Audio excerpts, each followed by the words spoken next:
ዜና አበው ላይ አንድ ታሪክ አለ። የአባ ፖምቦ የሚባሉ ጻድቅ በረከታቸው ለሁላችን ትድረሰን እና አባ ፖምቦ ከዕለታት አንድ ቀን ስለ ንስሐ ይሰበካሉ። ስለ ንስሐ በደንብ አድርገው ይመከራሉ እና ሰሙና ቃለ እግዚአብሔሩን ከዛ በኋላ ወደ ነፍስ አባታቸው በገዳም ስለሚኖሩ ወደ ገዳም አባቶች ወደ ነፍስ አባቶቻቸው ሄዱና ንስሐ ተናዘዙ። ይህን አድርጌያለሁ ብለው ተናገሩ። እየሰማችሁ ተናገሩና ልክ ተናገረው ጨርሰው ቀኖናቸውን ተቀብለው ወደ ቤት ሲሄዱ ትዝ አላቸው የሆነ ኃጢአታቸው። ቁልፋቸውን አውጥተው በሩ ላይ ሲሰኩት ማለት ነው። እየሰማችሁ በራቸው ላይ ደርሰዋል። ከፍተው ሊገቡ ሲል ግን ኃጢአታቸው ትዝ አላቸው። ቁልፉን እዛው ትተውት ትዝ ያላቸው ኃጢአታቸው ግን እንዳይረሳቸው ብለው ተመልሰው ነፍስ አባታቸው ጋር ሄዱ። ምን ነው ሮጠህ መጣህ? ምን ነው ፈጥነህስ ከሄድክበት ተመለስ?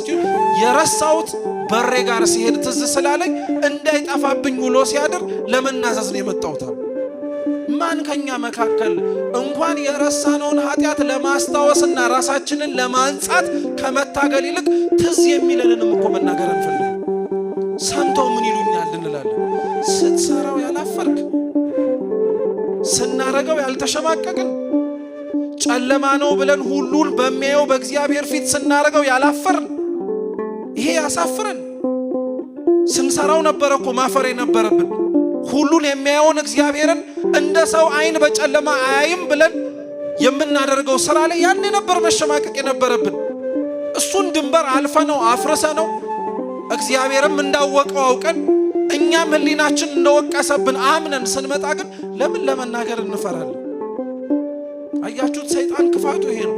ኃጢአት ስንሰራ የሚሰጠንን ድፍረት፣ ንስሐ ልንገባ ስንል ግን የሚሰጠን ፍርሃት ነው።